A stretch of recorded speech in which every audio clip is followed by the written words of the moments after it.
Welcome. Tonight, we're going to look at the world through the eyes of our liberal brothers and sisters. Um, we were having a discussion before the show where I said I've always been proud that I have a hard time telling the difference between a liberal Massachusetts Republican and a conservative Massachusetts Democrat. When I get out to the square states, it's blatant. Red is dark red. I get out to the coasts like California, and blue is very blue. And sometimes it worries me because nothing scares me more than an uber liberal Democrat than an uber conservative Republican. The people on the fringes just scare me. People who vote dogma don't make me comfortable. I'm much more comfortable with people who vote the issues. So why don't we start with introductions? And for once, Lauren brought out that I've been promising to start or to have a discussion about local issues, and we always seem to run out of time when we get excited. So let's go with introductions, and then we'll talk about Police Chief Selection Committee. Lauren, kick us off. Sure. My name is Lauren Wilton. I'm a Milford resident of 18 years. I'm a Massachusetts attorney for 33 years, and I'm the current chair of the Milford Democratic Town Committee. Rand? Okay, I'm Rand Barthel. I have lived in Mendon actually since 1990. And I'm a climate activist and member of the Mendon Democratic Town Committee. And Glenn? My name is Glenn Wyke. I've been a Milford resident for 27 years.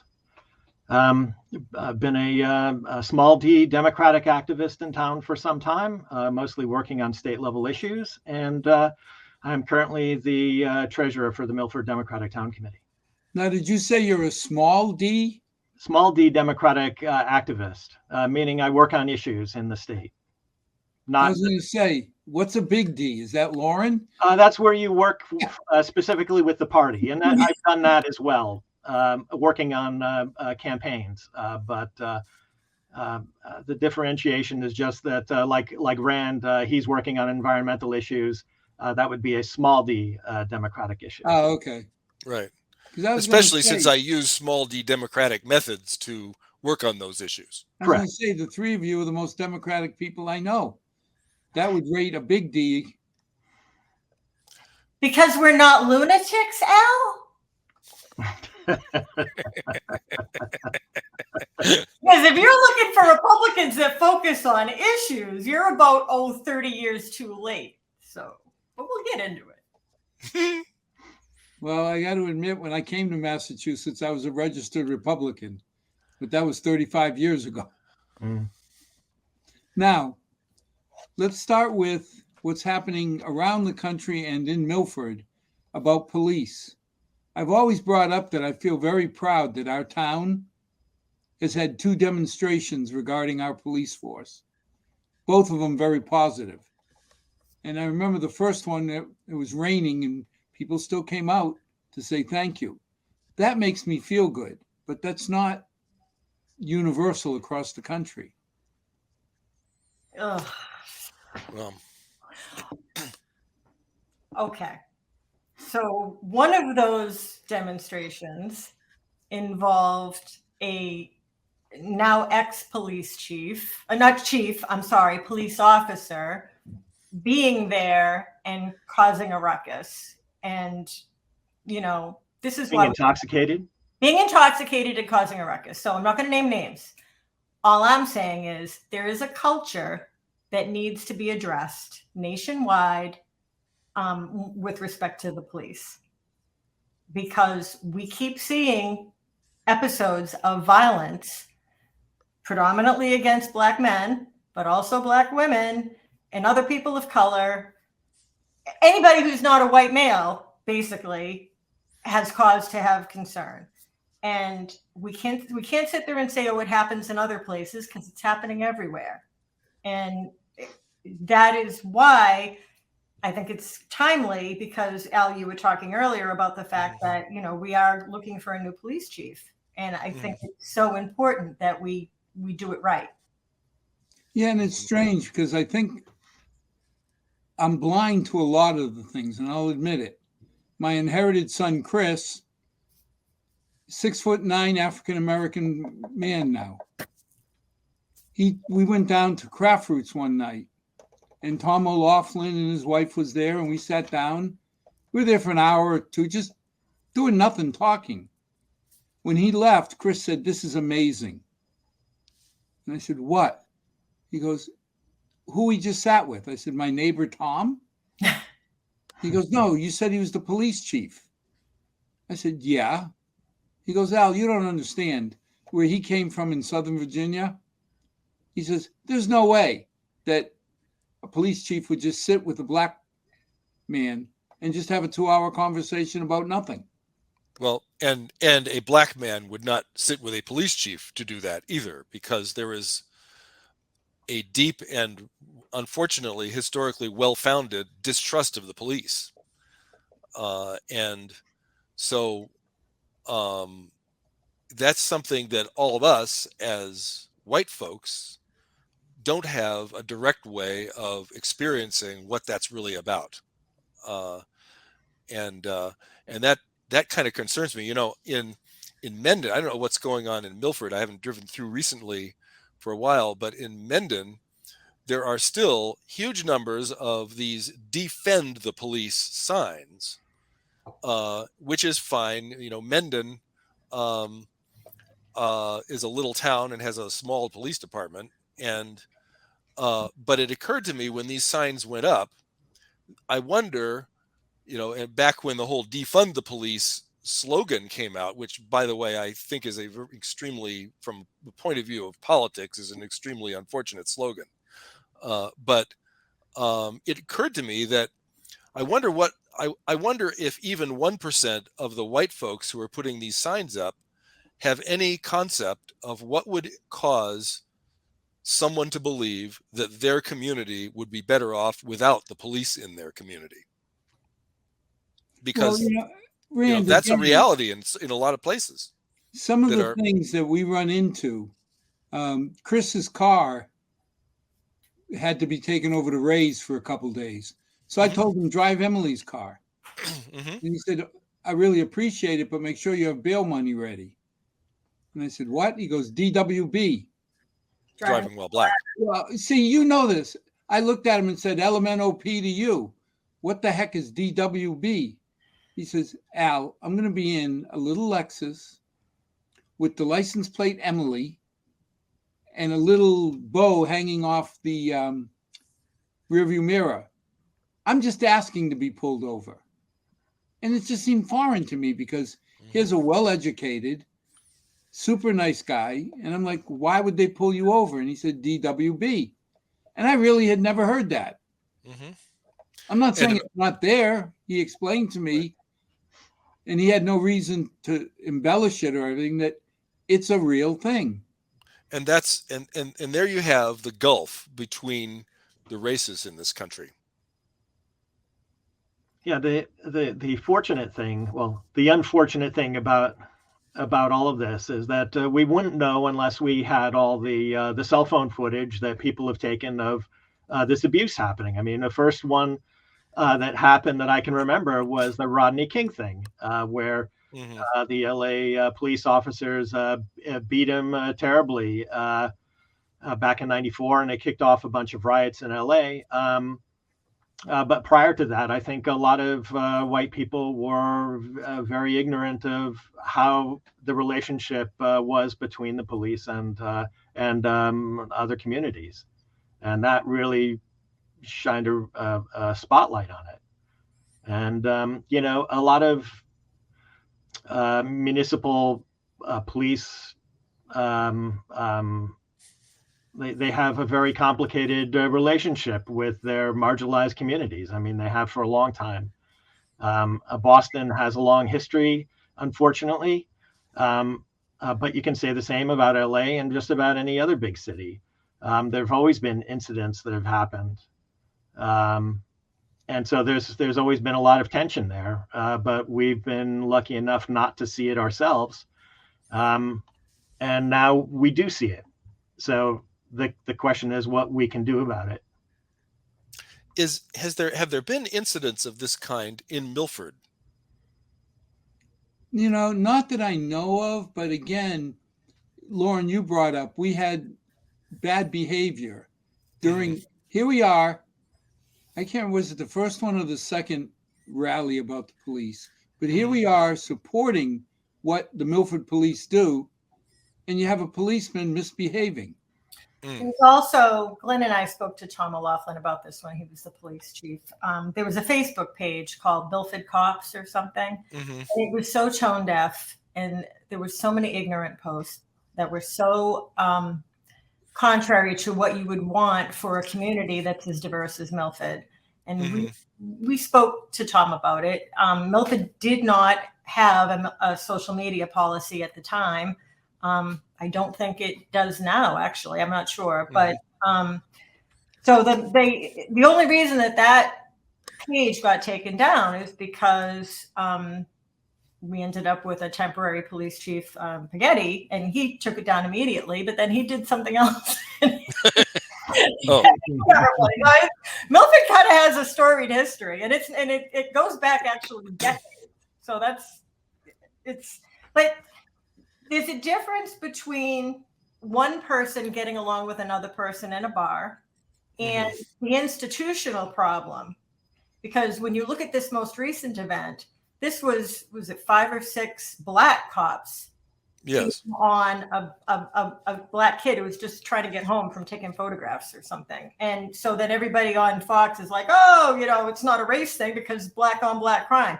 No. Okay. We have an institutional problem with the police, and it starts at the top, and violence is accepted, and people that get pulled over are not treated with the kind of, they're not treated like they're human beings.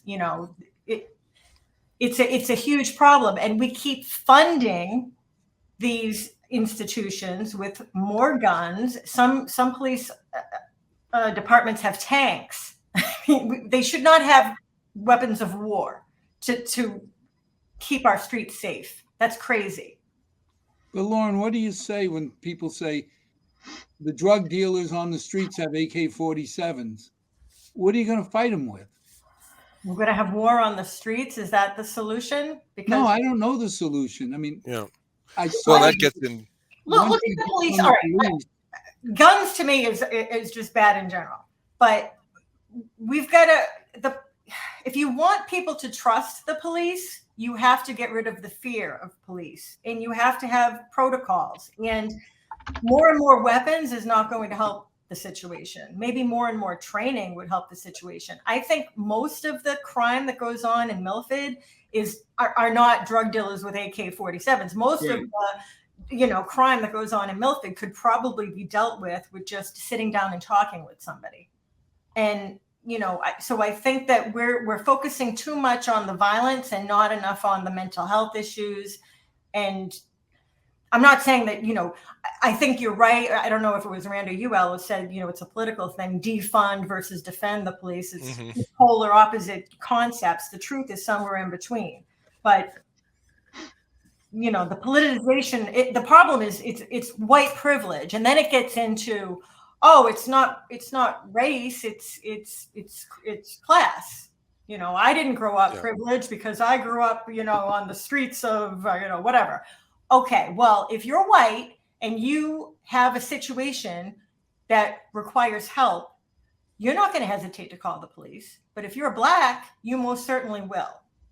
And that's the difference. And I don't understand why people don't see that. We have privilege just from the skin that we happen to have been born in. But fundamentally, I see glimmers of hope because Robbie Tassino came up with a plan to help people who are living on the streets. He made the pitch to the finance committee that too many times we're just sending people to the hospital and they're being kind of stuck in a corner. Yeah. And he went out and got a grant and asked for us to fund it. And to me, Lauren, that made sense. If you've got people who are mentally ill, I have a hard time blaming them for not behaving. Well, strangely, that was one of the demands from the defund the police crowd. They were looking for uh, uh, more healthcare professionals or psychologists to handle a lot of the psych calls because police are just not geared to handling that. They're there to control people and to get them in line. And it's just not a good match for people who are having a healthcare crisis, a mental crisis, and are not really in control of themselves. Also, people that are mental special needs, right? There was a couple of cases of people that had autism who were behaving in a certain kind of way, and a family member called for help because she couldn't control her brother or whatever it was, and the police shot him. Yeah. Yeah, I think there are probably quite a few police who understand that they are being asked to do things that they weren't trained to do and handle situations that they have not been trained to handle and it gets back to the fact that they get funded and those other things don't. And so if what you're funding is the police, then whatever problem is out there, the person who's going to go to respond is going to have a badge and a gun. And even if that's not the right kind of person to be sending. But now, what do you say when the cities like Baltimore, Minneapolis, cities in Oregon have cut back on police on the streets and cut back on their techniques, and crime goes up 30-40%? Well, crime has been going up across the board in places that they've increased funding and places where they've cut funding. I don't see a pattern necessarily in just places where they've cut back. Might have to do with the economy too. What do we do? Well, I think funding more social services is part of the answer. And over the last 40 years, we've decimated a lot of anti-poverty programs. Poverty and crime go hand in hand, so we should be doing more there. Beyond that, I think the kind of things that the Milford police did, I think that's a good step forward, where we're actually having psychologists, psychiatrists, whoever handle some of these psych calls, because if you remember about 40 years ago that Reagan emptied out all the state-run asylums, and a lot of people end up on the street. And a lot of times they're somewhat able to handle themselves, but when they have themselves a crisis, it's often the police who get called. Yeah. So it would be good to have. What would be wrong with funding free breakfast and lunch in the schools for everybody? We do that now. We have that in Milford. Yeah, well, Milford's doing that. So all right, so that's a good thing that Milford is doing. That if replicated, like in places where there's much more intense poverty and other problems, you look at what kind of intervention do you do to get to get people headed in the direction where they actually feel that they have a stake in the system, and you have to start at an early age. It came up because the poverty level, families, and the poverty level to me, I think it's $34,000 a year for a family of four. Mm-hmm. I don't know how you can survive on that. Yeah, but those dollars aren't what they used to be. 50% of Milford High met the criteria, which is scary. And then when the federal money got cut off, the state funded the rest of the money so that every child, and I thought that was pretty cool because number one, that way you get all the kids. But number two, you eliminate that stigma of, I'm going up to get a free lunch. I hate to see that put on anybody. It's free for everybody. And we just went through the budget, and there's a big jump in there to continue funding free lunch for all students or free breakfast. Yeah. Just to me, how do you turn away a kid? Some people can make the argument that adults don't help themselves enough. Okay, I'm not going to have that argument when I look at a child. those kids are going to grow up to be adults. They're going to actually grow up to have adult bodies, at least. Whether they grow up to be emotional adults or not, that's another question. But you know, what kind of adults are they going to grow up to be? We don't. It just seems like we have a real problem in this country thinking long term and thinking, and we end up doing a lot of things that are penny wise and pound foolish. Yeah, and I mean, we've been lucky 2 years ago when the school came to us and said, just to take care of the new incoming kids, we need an extra $6 million in our budget this year. Mm-hmm. Yep. That was a deep gulp. That's Yep. a lot of money for a town like Milford. Yeah, it is. Luckily, the student initiative that the state started targeted towns with high sped, high low income, and high ELL, English learners. Yeah. And Milford hit all three on the head. So we got $7 million incremental dollars from the state. Mm-hmm. So we were able to fund a lot of the programs without hurting the rest of our budget. Mm-hmm. But again, how do you say no to kids? Well, a lot of people in this country have found a way to do that. And they somehow manage to live with themselves while they do it. Lauren, I don't how know do how you that works either. understand this whole, I mean, I guess Florida, DeSantis is getting the role of goalie of the javelin team. But what he's just Trump light. It's ridiculous. Yeah. So yeah, in Florida,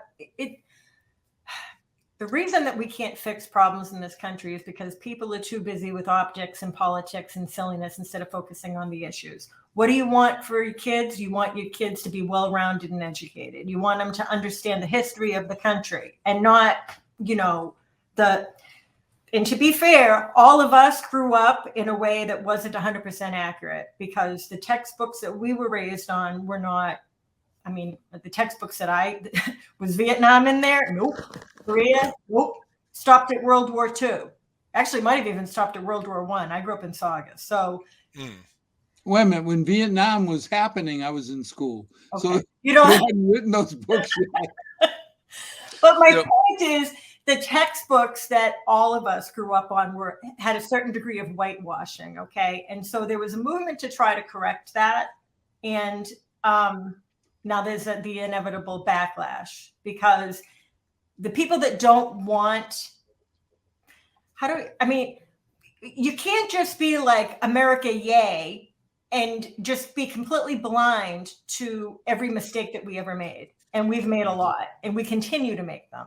And, what's happening in Florida is DeSantis is like using these little buzzwords, CRT, they're trying to teach CRT in schools. Nobody's trying to teach critical race theory in schools. Nobody's doing that. That was a college level class that began in actually graduate school. It actually started in law schools.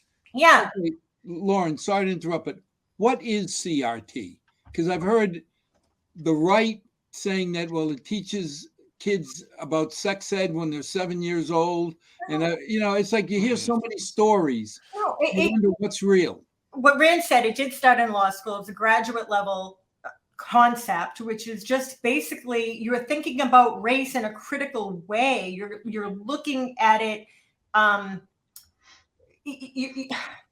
Well, you look at it institutionally. You say that you recognize that all of the institutions we have, like the police, like the economy, the way corporations work, the way things work in the country, educational systems, healthcare systems, these systems all grew out of a history that was systemically racist and that systemically disadvantaged Black people.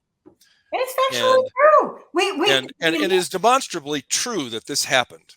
And so the point is that these institutions, because of the way they have been structured by the past, go on producing racially disparate outcomes, even if the people who are working in them are not conscious of any racial animus toward anybody.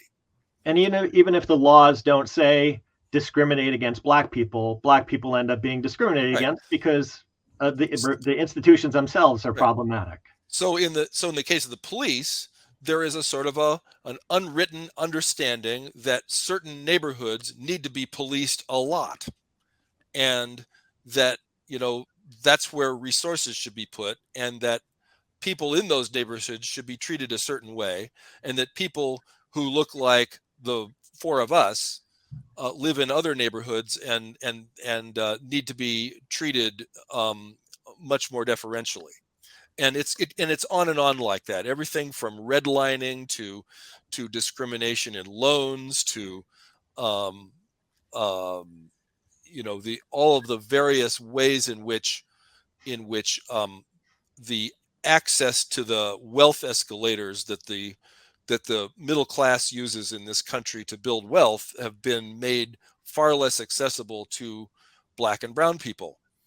And so that's, so But now, is that a class thing more than a in color this country, thing? you cannot tell where race stops and class starts. The two things are so intertangled that you can't really answer that question. Probably the answer to that question is yes to both of those.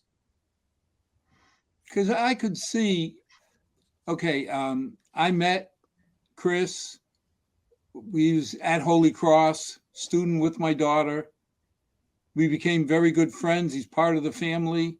Mm-hmm. But here's a young man where he complains about his salary only being $100,000, 3 years out of school. Yes. To me, that's not a color thing. He's doing well. He's Mm-hmm. well educated, well spoken, and he's doing well in corporate America. But see, Right. you're looking at individuals, and we're talking about big picture.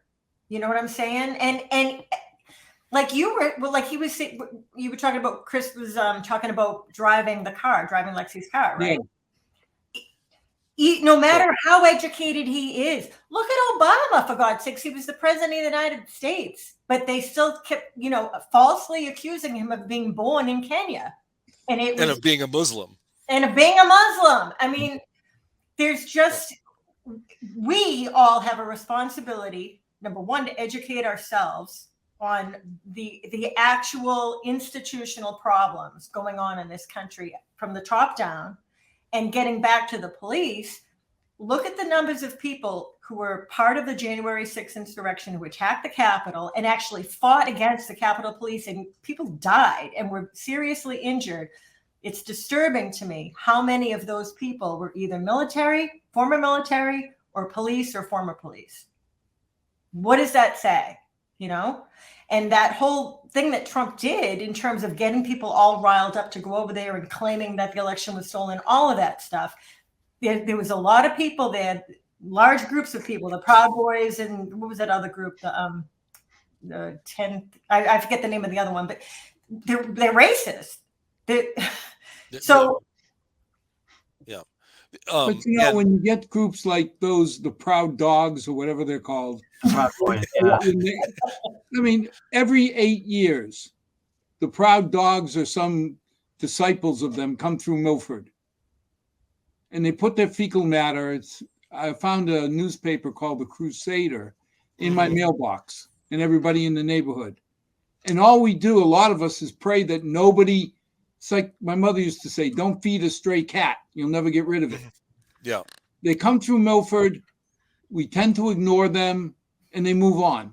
Yeah, but see, that's the problem. That's why when the Supreme Court ruled in Skokie that it was okay to march down the street holding Nazi signs and everything, that was upheld as constitutional. But now we've got the internet, and that hate spreads like wildfire in a matter of moments. So here's another element of this. Doesn't the pesky First Amendment allow you to be stupid as long as you don't inflict anything on me? I mean, you can be.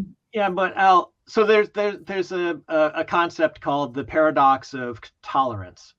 And the paradox of tolerance says that we should tolerate everybody's points of view. But the problem is that if you have people who are intolerant and they manage to win, then they will not allow that same tolerance, and they will basically take away any rights you have.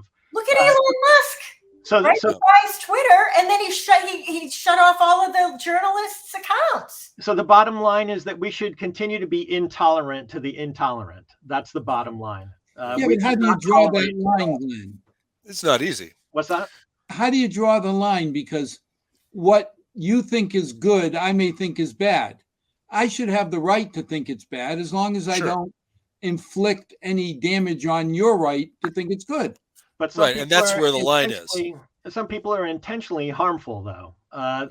Like the Nazis in particular want to take away people's rights. And so being that they're not just talking about how they want to have an extra day off or want to have, I don't know, some new program. They want to genocide Black people or Jews. Maybe that isn't something we should tolerate, and maybe we should show them that we don't tolerate it by more than just allowing them to march in the square unassailed or unconfronted, you know? Well, I just want to get back to the race thing a little bit for a moment and suggest that, we have a big problem now of people who are prepared to believe all kinds of nonsense about whether our elections are on the up and up, and they are impervious to facts or reason. And so I want to suggest that there's a question: why are so many people so ready to believe that our elections are rigged? But Rand. Well, so let me finish this thought. Okay, sorry. So here's the thing. The Democratic Party, when it wins elections, it wins them partly on the strength of very strong support from the Black community. And if you go now, I have roots in Michigan. I came from Michigan originally, and I'm still in contact with people in Michigan. And there's a real interesting thing that went on during the 2020 election of Republicans really believing that Biden's voting strength in Detroit was the result of some kind of vote rigging going on in Detroit. And what did the Republicans focus their efforts on from the point of view of election watching? Detroit. Now, Detroit did, in fact, vote overwhelmingly for Biden, just as it voted overwhelmingly for Hillary Clinton. But, nothing changed about that between 2016 and 2020. And the reason Trump actually lost Michigan is he lost the suburbs, because there are a lot of people who might otherwise have voted Republican became unsatisfied that their future in the pandemic was safe with him. But so what we've got is people under the covers. I think unconsciously there are a lot of people who are prepared to believe that our elections are rigged and being stolen because they, meaning people with dark skins, are playing a large role in who wins. Yeah, but I said once, and I'll say it again, I think Trump and his Trumpsters did more to convince me that we had clean elections than anybody could. They did a brilliant job of it, didn't they? This is going to be a rigged election. Well, if I'm Attorney General or Secretary of State, whoever's running the election, and I've got somebody like Trump accusing me of running a rigged system, I'm going to make sure that every step that could be taken is clean. Mm-hmm. And then I said, this is great. Let him go on, because he's just going to make sure that we have an up and up system. I think we have to emphasize that the voter fraud myth in the Republican lexisphere is completely false. There's no organized effort to stuff ballots or to provide extra votes somehow to turn elections. However, we do have massive voter suppression efforts where people are being kicked off voter rolls right before the election, and then they're being given provisional ballots, which don't count unless you specifically go and prove that you're a real voter.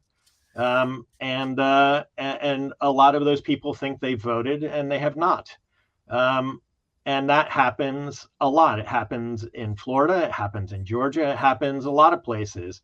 And so there is, although the counting mechanism is what it is, and it produces a result which counts the votes that are considered real votes.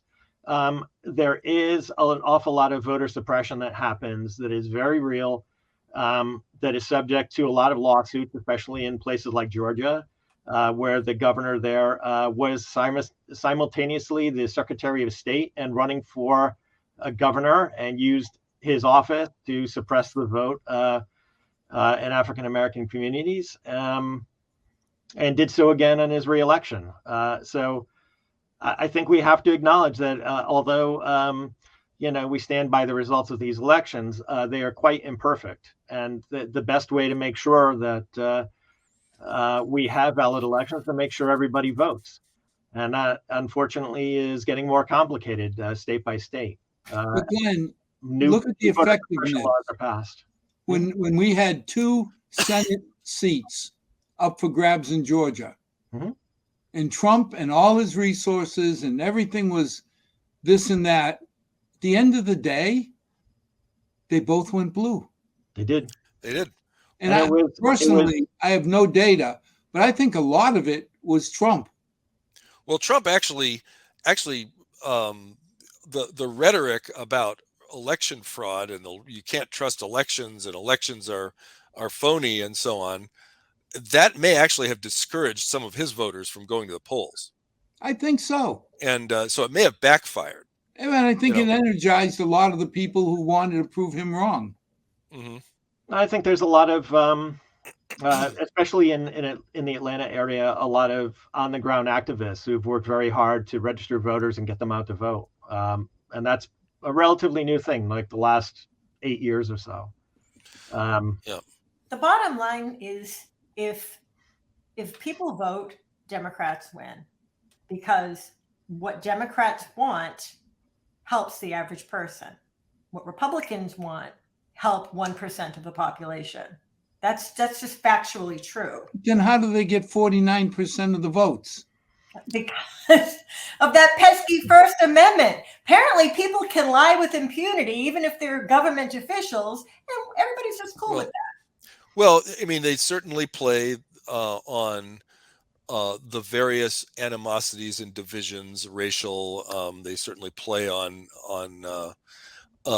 everything what we collectively call the culture wars. Everything about sort of activating people's prejudices against people who are different in one way or another. Yeah, suddenly trans people are the threat to the country. So you convince people to vote against their own economic interests by using that kind of stuff. Religion is another big part of this. You have drag shows, trans people, they're finding marginalized people all over the place to justify their crackdowns and diversion tactics away from what they're actually doing, which is plotting to cut Medicare and Social Security. And we can see in some of Mr. DeSantis's antics, luring those Venezuelans onto those airplanes with lies and then just sending them off to dumping them in Martha's Vineyard. That was a cynical publicity stunt, but it activates the anxiety that an awful lot of people have about immigration. But now, Rand, help me understand. Yeah. I am New York City. I am a sanctuary city. Yes. The feds are bringing in people by plane. How do I complain that the DeSantis and the guy from Texas are bringing in immigrants from buses? What's the difference? What do you mean? Well, there isn't a difference. I mean, it basically DeSantis and Abbott are doing the same kind of stuff. No, but I'm saying Abbott is being yapped at for moving 1,000 people a day. Mm-hmm. Yeah, he's actually moving more people. Nobody's doing something about the 15,000 a day that come into Texas. Well, I think one of the objections is that they put them on these planes or buses under false pretenses and lure them. They were migrants, people who are seeking asylum, and Look at the had a jobs. pretty good. They Had a told pretty, them they were going to have jobs. yeah, that they were going to have jobs and food and everything all kinds else. of things that were lies, and so that's where the difference is. Now we do have a problem with people. They're, oh, the 15,000 immigrants, as if this country is founded on immigrants. For God's sakes, they're not coming here to kill everybody. They're coming here to get work. They're coming here because the places that they're coming from are horrible. You want to fix that problem? Have better relationships to try to fix the unstable democracies or otherwise in those countries, and they wouldn't want to leave their homes, But the point, what Rand is saying is, Abbott and DeSantis conspired, lied for a political stunt, lied to these people to get them to go to Martha's Vineyard, which is one of the wealthiest places in one of the most liberal states. This was a political stunt. And, absolutely. And people that were just getting, in the crossfire. And what I this actually I'm not understanding is you take 1,000 people and they lie, they sneak, they do whatever to put them in Massachusetts. If they had left them in Texas, would they be any better off? The Venezuelans be better off in Texas. The Venezuelans actually would have been, because they happened to have been kind of in the immigration process, in the asylum process, and they had court dates and all kinds of things lined up, and so they were actually, what DeSantis did to them actually kind of monkey wrenched their pathway to getting their cases heard. And so, but we do have an issue with immigration, and it is, we have an immigration law now, and we do not have anything like the resources on the border that it would take to actually implement that law. And that law has different parts. It has quotas. It has, political asylum provisions. It's got, various legal categories that people fit into, and somebody has to figure out which category they fit into.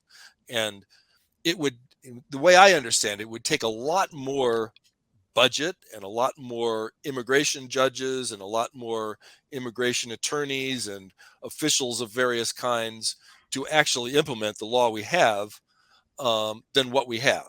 And I don't know how you, and leaving aside the question of whether the existing law actually makes sense or not.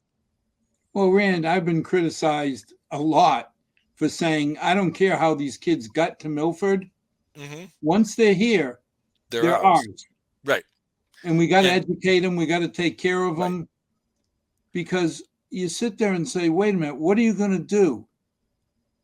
I mean, we just added an extension to Brookside for $4 million right out of our tax money, because we're adding half of a memorial school a year now.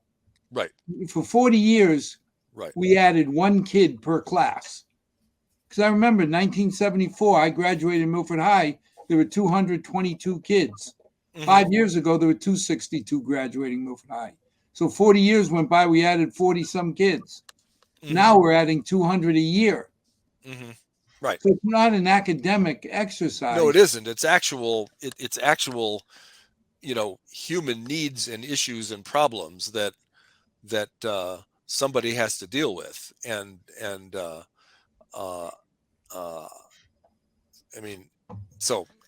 I personally believe that there is a lot of work that needs to be done in this country that isn't getting done, and we're actually going to need more people to do it. And this is an argument that I've begun to see more frequently, and it certainly comes to a head in our work in the climate movement, because you look at what we're going to have to do here in Massachusetts.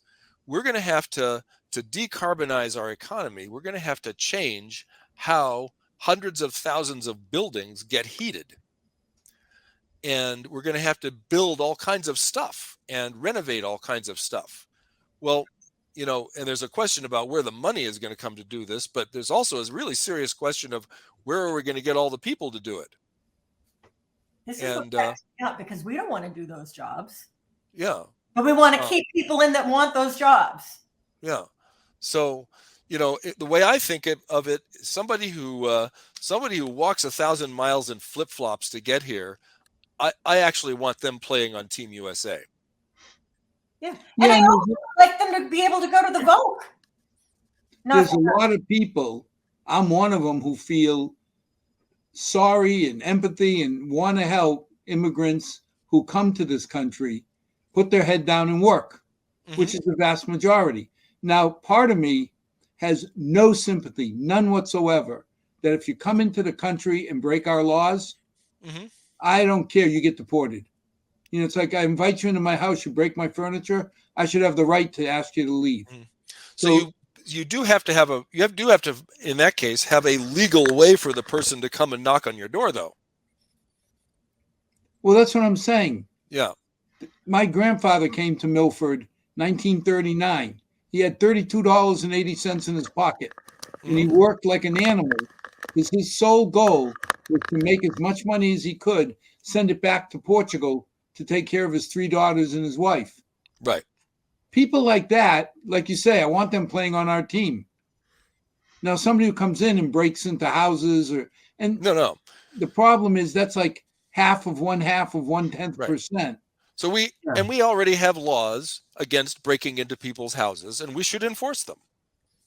Yeah, we had a long immigration debate. I want to say it was 10 or 12 years ago.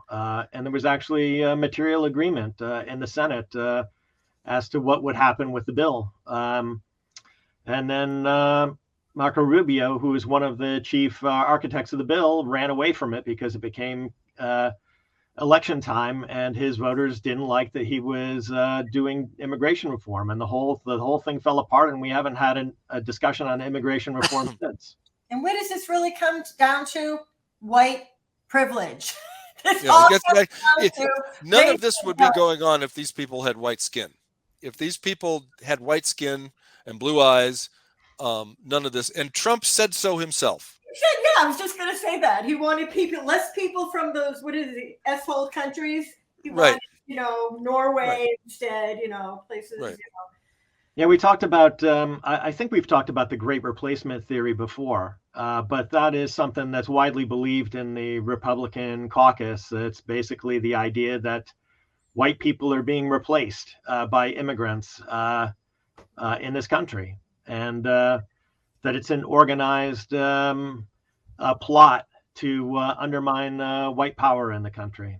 And so they're against any and all immigration. They're afraid that the brown people will treat us the way we treated them. But isn't that, when you look at the trends, white Europeans are going to be the minority, not too distant future. Yeah, it's like 20 years from now or something. Right. It's only a couple decades. So denying it, pretending it isn't, it's going to happen. Yeah. But denial is a recurring theme among the folks who are worried about this kind of thing.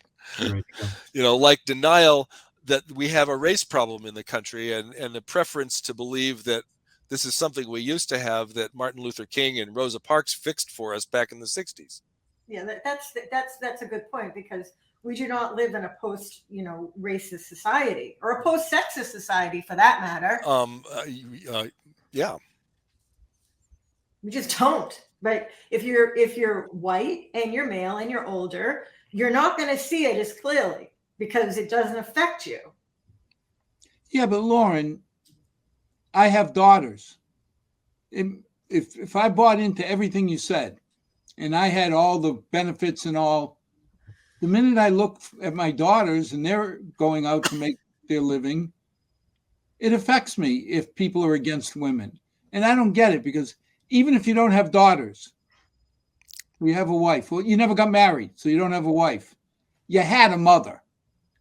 There's no way around the fact that somewhere along the line, you had somebody who was a woman who you wouldn't want to be discriminated against just because she was a woman. Well, actually, Well- that's not true. That's just you. That's Yeah, your that- personal experience. That's not necessarily true for most men. I just finished a book last night called, I think it was called Lessons in Chemistry. It was fiction. One of the beautiful things about, like, you know, having a win like across the board in November for the Democrats is that I'm actually able to read for pleasure for a change, and it's been actually really nice. And yeah, so it's called, I think it's called Lessons in Chemistry, and it was about a woman who's a chemist who just, you know, all she wanted to do was just do the work that she wanted to do. And she kept getting obstacles in every possible way. And I don't want to ruin the book or anything, but I mean, not everybody wants the best for their family members. They just don't.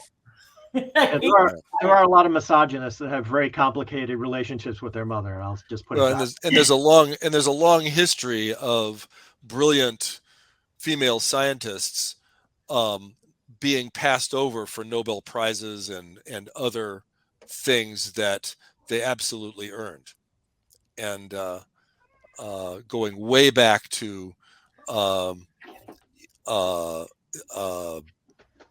in time to women who were brilliant mathematicians and who, you know, there was a woman, her name was Sophie Germain. She was French, and she regularly corresponded for decades with Carl Friedrich Gauss, who was one of, you know, the greatest mathematician of the 18th century, the Gaussian curve. And she wrote under an assumed male name that entire time, because it was just not the done thing for women to be brilliant at math.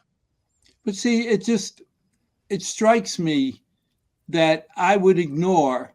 And Lauren, I'm not going to argue whether women are smarter, better than men, but let's just say everybody's equal. If you're not accepting the fact that everybody's equal, 50% of your gene pool you've just eliminated. Yeah. You know, not that they're better or worse, but if everybody was equal, 50% of the population you're not taking into consideration that they could help. Well, You're making our case now. But you could preach to the choir for sure. But I mean, this is why the last election went the way it did, because women came out in droves. Women are mad. Women do not appreciate once rights are reaffirmed, you know, by the powers that be, and people celebrate and all that stuff. They're not going to give them away. They're not going to relinquish them lightly. And so, you know, no, once you activate that interest, whether it's women, men, whatever, once people become engaged, they may slide back a little, but they're not going to go all the way back to where it was. See, that's the thing. The vast majority of people in this country agree with what we believe in. We believe that reproductive health is necessary and an important thing. And is a personal decision. It's a personal decision between a pregnant person and their doctor, period. And that should be part of a bigger picture, which is reproductive health. It shouldn't just be this one issue of abortion, but it goes voter fraud. It's a lie. Late term abortion, late stage abortion, another lie. Using abortion as birth control, that's a lie. But you know, it goes into this crazy. I keep saying crazy. I shouldn't do that. It's pejorative. But you know, it's not right. You should have facts. Everybody should have the same facts. If everybody was looking at the same facts, more people would agree than disagree. But I hate to say the market, but the population adjust for changes. I just read somewhere that 50% of all abortions now are chemical. Yes. Yeah, and the Republicans are trying to stop that. They're trying to stop you're talking about the pill, right? Right. Mifepristone. Yeah. They're trying to stop that from crossing state lines. I mean, the people are doing everything they can to stop women from controlling their own destiny. That's crazy. And they're not even thinking about what's going to happen to those children. And we've got a woman on the Supreme Court, no less, sitting there saying, well, what's the big deal? You know, adoption's always the option. It's just, well, it goes back to the great replacement theory, where they want more white babies. Essentially, that Justice Alito said that in his decision on overturning Roe. Well, I think they start pushing it. When I heard the comment about the next target is contraception, I just shook my head. Now, wait a minute. You're going to go into somebody's bedroom? Yep. They What want happened to. to that pesky First Amendment that we hold so dear? But all right, let's do a little clarification on the First Amendment. The First Amendment only talks about government suppression of speech. That does not mean that anybody can say anything at any time without consequences. It just means that the government cannot prevent you from saying anything at any time. You know what I'm saying? So, you do not have the right to say hateful things to about What do somebody. you yell fire in a cinema? Right. Right? What did you say? You don't have the right to endanger people by yelling fire in a movie theater. Yeah, that's the classic thing. But I mean, if you take that to the full, what did Trump do when he sent everybody over to the Capitol? Wasn't that exactly that? The people were there, he got them all stirred up, and then he knew they had weapons. It was part of the January 6th report saying that they, let them through. Don't worry about the metal detectors and everything. Let them through. They're not going to shoot me. So he knew that they were armed, and then he sends them to the Capitol, all stirred up. That is yelling fire in a crowded theater. That is, So I guess my point is, if we could just, not lie, everybody would get along better. That's the interpretation. That's a fact. Nothing he said was accurate. But Lauren, you get out to the square states and everything he said was gospel. Well, Biden won the last election, so I guess it wasn't for everybody. Yeah, but by how much? See, what scares me is I believe when you say it's a small percentage that some of these actions are trying to benefit. Right-wing media is ubiquitous on talk radio and a lot of messaging, not just through the TV networks. It's pretty ubiquitous. Sinclair Radio. So in what are lovingly called the flyover states, the only media that you would get on the radio is either Christian radio, which often dabbles in politics, or AM political talk type stuff, which is overwhelmingly far right wing. But even that's changing. Look at they let a Jesuit become Pope.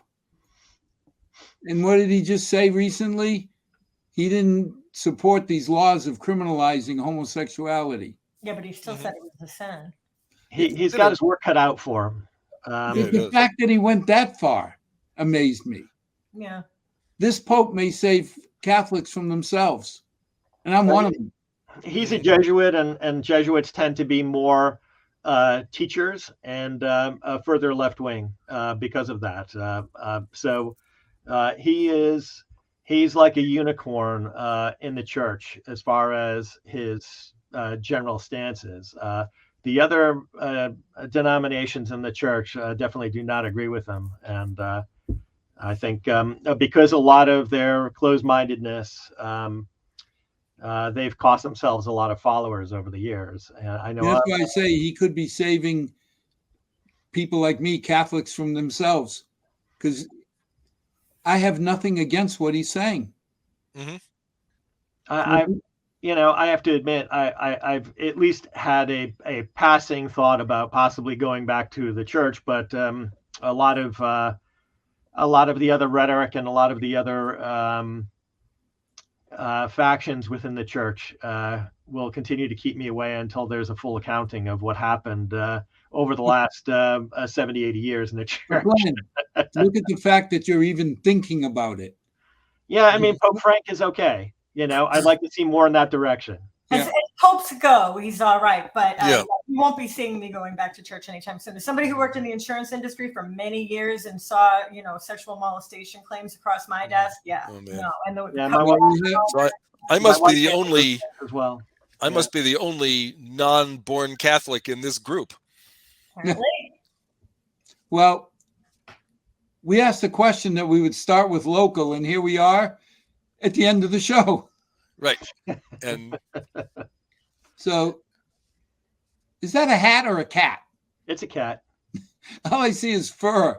She wouldn't leave me be, so she's making a guest appearance.